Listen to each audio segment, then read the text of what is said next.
आठवें वेतन आयोग से एक बड़ी खबर आ रही है, जिसका इंतजार करोड़ों केंद्रीय कर्मचारी, पेंशनर और खासकर जो कर्मचारी वर्ग के बड़े संगठन हैं वो इंतजार कर रहे थे कि आठवें वेतन आयोग का जो पैनल है वो कब उनसे बात करेगा, उनकी क्या क्या डिमांड है, क्या क्या मांगे हैं और उन मांगों के ऊपर आठवां वेतन आयोग अपना फैसला करेगा। इन्हीं सभी चीजों को देखते हुए अब आठवां वेतन आयोग ने करोड़ों केंद्रीय कर्मचारी और पेंशनरों और साथ ही साथ जो कर्मचारियों के बड़े संगठन हैं उनसे सुझाव मांगे गए कि आपकी क्या क्या मांगे हैं। एक तरह से आठवें वेतन आयोग ने एक दरवाजा खोला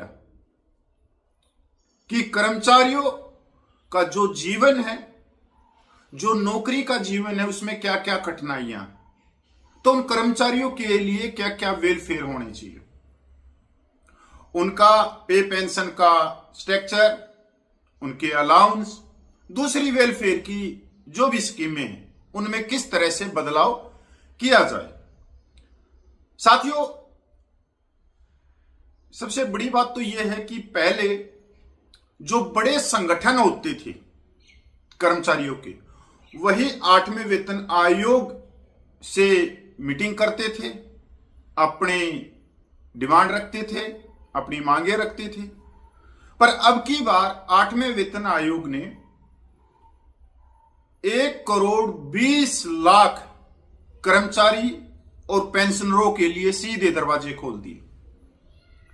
अब संगठन ही नहीं कि कोई भी व्यक्तिगत इंडिविजुअल व्यक्ति भी, चाहे वो पेंशनर हो, चाहे वो कर्मचारी हो, चाहे वो सेना में हो, चाहे वो अर्धसैनिक बल में हो, चाहे वो सिविलियन हो, चाहे वो रेलवे का हो, चाहे डाक विभाग का, किसी भी महकमे का हो, वो भी अपनी मांगे आठवें वेतन आयोग को दे सकता है। साथियों, आठवें वेतन आयोग और भारत सरकार ने 2 पोर्टल खोले हैं जिसके ऊपर आप सीधे जाके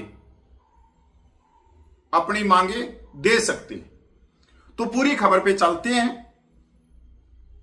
आठवें केंद्रीय वेतन आयोग ने केंद्र सरकार के कर्मचारी, पेंशन भोगियों, संगठनों और अन्य हितधारकों से ज्ञापन अभ्यावेदन आमंत्रित किए हैं।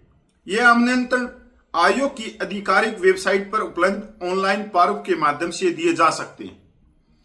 सरकार द्वारा 5 मार्च को जारी एक बयान के अनुसार अभ्यावेदन 8 CPC गवर्नमेंट इन या फिर माई गवर्नमेंट पोर्टल के माध्यम से जमा किए जा सकते हैं। आवेदन जमा करने की अंतिम तिथि 30 अप्रैल 2026 निर्धारित की गई है। आयोग ने हितधारकों से केवल इन्हीं पोर्टलों के माध्यम से सुझाव प्रस्तुत करने का आग्रह किया है, यह देखते हुए कि कागजी प्रस्तुतियां, ईमेल या PDF दस्तावेजों पर विचार नहीं किया जा सकता। यह कदम आयोग की परामर्श प्रक्रिया का हिस्सा है, क्योंकि आयोग उन सिफारिशों पर काम शुरू कर रहा है जो 1 करोड़ से अधिक केंद्रीय सरकारी कर्मचारी और पेंशन भोगियों के वेतन, पेंशन और भत्तों को प्रभावित कर सकती है। अधिकारियों ने प्रस्तावित वेतन संशोधन में रुचि का फायदा उठाकर सरकारी कर्मचारियों को निशाना बनाने वाले साइबर धोखाधड़ी अभियान के बारे में भी चेतावनी दी है।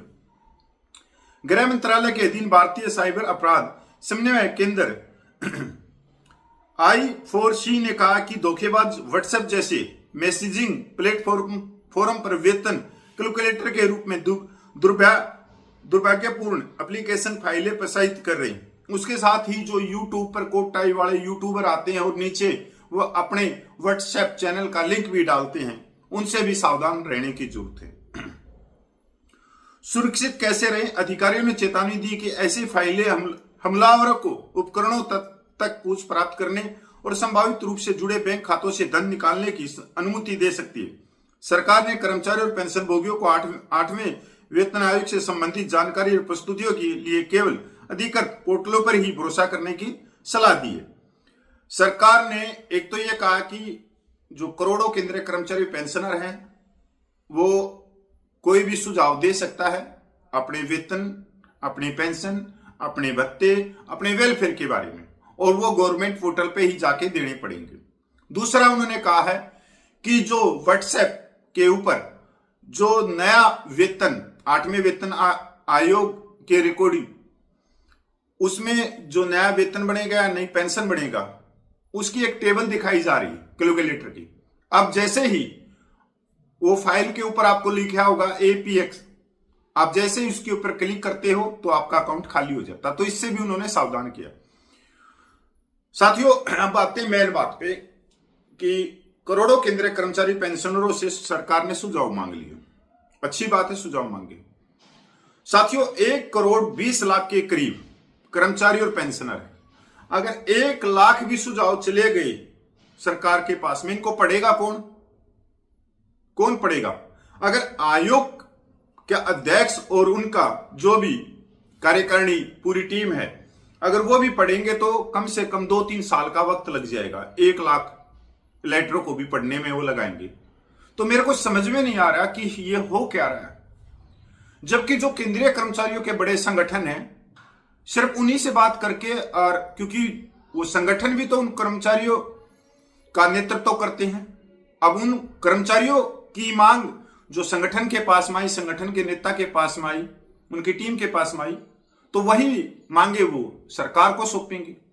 पर अगर हर एक व्यक्ति से आयोग उनकी डिमांड पूछेगा तो ये लेटर कोई नहीं पढ़ सकता। ये प्रक्रिया वैसे की वैसे नीचे रह जाएगी। अगर फिर भी हम, चलो थोड़ा सा जमाना एडवांस है, AI का जमाना है, अगर AI का भी प्रयोग करते हुए इसकी सर्च करेंगे कि 1 लाख लेटर को सिर्फ कंप्यूटर के ऊपर इंटर दबाने से ही सर्च हो जाए क्या क्या डिमांड है, क्या क्या है, तो ये भी बड़ा मुश्किल काम है। और क्योंकि 1 लाख लेटर से तो ज्यादा पूछ ही जाएंगे, जब 1,20,00,000 के करीब कर्मचारी और पेंशनर है। या तो टाइम पास हो रहा है, या ये सुझाव मांग के एक तरफ से ये हो रखा है कि देखो हमने सबसे सुझाव मांग लिए, पर सबसे बड़ी बात यह है कि 1 लाख से ज्यादा पत्रों को कौन पढ़ेगा? तकरीबन चले जाएंगे, इससे ज्यादा ही ज्यादा पत्र चले जाएंगे कर्मचारियों को।